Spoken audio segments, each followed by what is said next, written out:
Okay, so this is the high street level. I've put some boundary boxes on these balloons to make it look like a big rushed high street down one end, sort of fit the narrative. Um, as you can see, she walks with the animation and then she stops and idles. She's currently in grief mode. I'll turn that off. I've set it up so you can turn that off by pressing G. She is supposed to play a composure animation when that happens, but I have a feeling that I would need to research further into how animation transitions work. As we see here, we've got the Taskmaster. In the final version of the game for the show, you'll be able to click on him and there'll be a narrative pop up.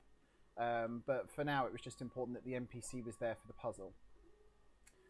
Here we have the busker. The animation's working on him. That was fairly easy actually to get the NPCs to animate properly. But for the sake of the puzzle, what we would do is we would approach the busker and go into a grief mode because he's playing a sad song. Then you would come back here. Oh yes, by the way, she keeps falling down the slopes as well, which isn't a huge problem with the vertical slice, but obviously that would need to be sorted. I have a feeling she's tripping on the vertices of the polygon collider. That's the floor. But yeah, so what we would do is she would go into grief state as she tried to go past, and what that would mean is that she would be unable to push this block in grief mode. Obviously she can because it's a vertical slice, but yeah, she wouldn't be able to interact with this object. So she'd have to go over to here to a composure point. So I'll just press G to ungrief her. And then she'll be able to talk to... Well, she can repeat that as much as she likes. But as soon as she talks to this Taskmaster or Puzzle Master, she'll solve a riddle, get the coins. She'll be able to play the busker and choose one of 3 songs for him to play. Which will then result in her being able to walk past. So once she's walked past, she can push the box now to finish the puzzle. And then she just jumps and jumps and jumps. Oh, she keeps falling on that one. Is it because... No, there we go. Okay, so you can see here I've actually coded in like a little animation that I took out of the jump animation. So she can jump, but now when she falls, she also does like the mid 2 frames of the jump to sort of give her a bit of wobble. And she cannot climb back over.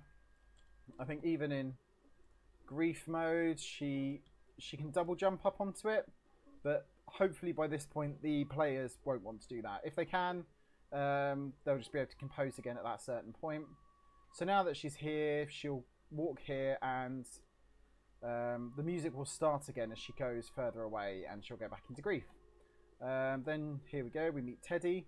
Teddy's able to see her, which sort of forces her out of grief without a composure check, and they'll have a little narrative conversation here.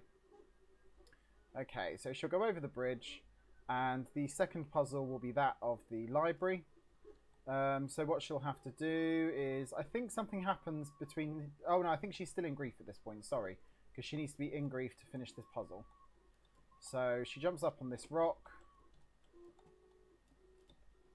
and she'll be able to jump up on top of that and catch an air current over to here. Meanwhile, Teddy will crawl down past here. And then once she's done that, sorry, I haven't actually animated the puzzle properly yet, so we're going to have to wait for that one for the finished piece. Yeah, so once she's got there, just move her over.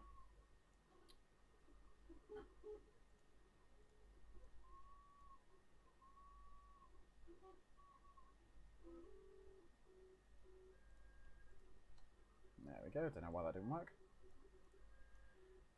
Okay, so once she's gone through that puzzle there,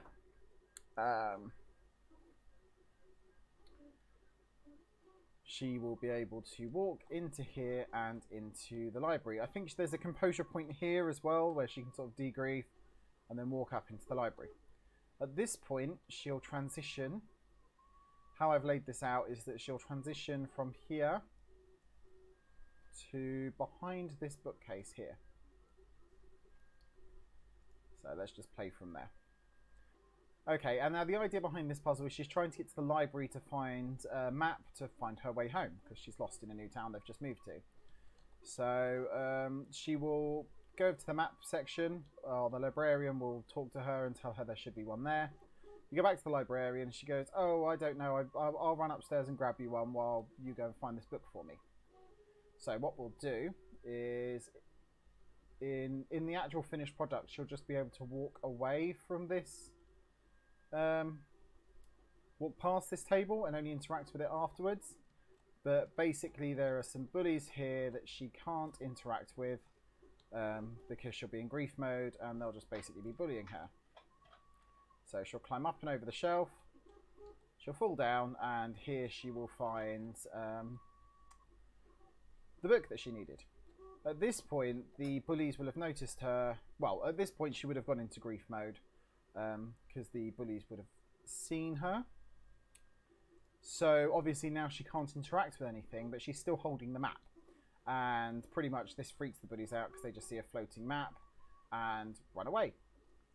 And then you give the book back to the librarian and then she will give you a map. There's some nice exit signs that we're going to put in to show the players affordance for the final game. So she will basically go to the right of the library section where she just was. If she goes back out the other way, she will just appear back on the high street. Obviously, the player would have explored everything there. And she would be incapable of getting over this wall. So it is possible that she could go back and forward. Okay, so the next sequence is the forest. So again, I've sort of tried to make the forest look a bit bigger than I think it was originally intended. But yes, we've got a boundary box there, so she's going to come out the library. I applied an opacity layer to these trees at the front just because you lost sight of her. And yeah, she'll still be in grief mode at this point. Teddy will be following her throughout all of the story. I just need to try and figure out a Pathfinder AI. But yeah, so for this final puzzle, well, I think she's actually...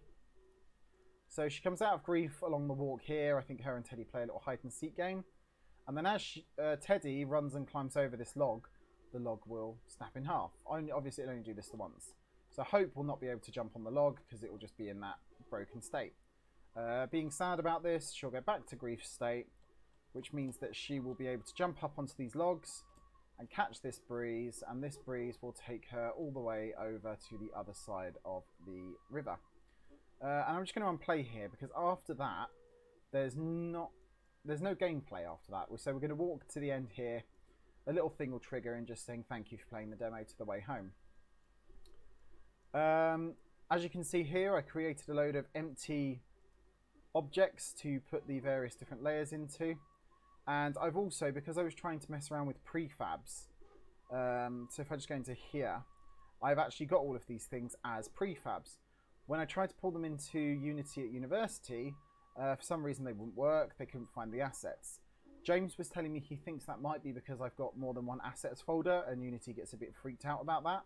So what I might attempt to do for the actual build of the game is get rid of, so like I've got, like in the High Street folder I've got assets. So it's going to be looking in all of these assets folders instead of this main one. And let's just stem the brakes. But as I was making those prefabs, I decided to put in all of the animations for the characters and their alternative animations to the side, so that they're actually in the project to the side. This is the only thing that I didn't have time to include. These are our narrative bubbles. So it's going to be used to play on an Xbox controller. So basically when you want to talk to somebody, there'll be like a little snippet of these boxes. And when you click them, it'll say along the bottom the whole version of what's being said. And then obviously that'll appear quite nicely above them. Yes, the reason I didn't have time to do that is just because I was learning so much actually putting these levels together, like physics and making physics materials, that if I could redo the project, I honestly think I would have done a lot more research into Unity, specifically the options I would have done, specifically the things that I needed for the project. But overall, I think we've got a really stunning 2D platform game. And after hand-in, I'm really excited to get that narrative sorted out. The little animation jump sorted out. And of course, it would be nice to actually see these puzzles working. I did get them working on a previous version, but that code got lost. I had about 5 different versions of the game because of where I was building them. They were becoming incompatible with each other. But yeah, so that is my final walkthrough of Vertical Slice for the way home. I just want to say that I'm really proud of all my team. I think everyone's done an amazing job, and I'm really happy with how this looks, how it plays, and yeah, I'm just really, really happy with it. So yeah, thank you for watching, and I'll speak to you soon.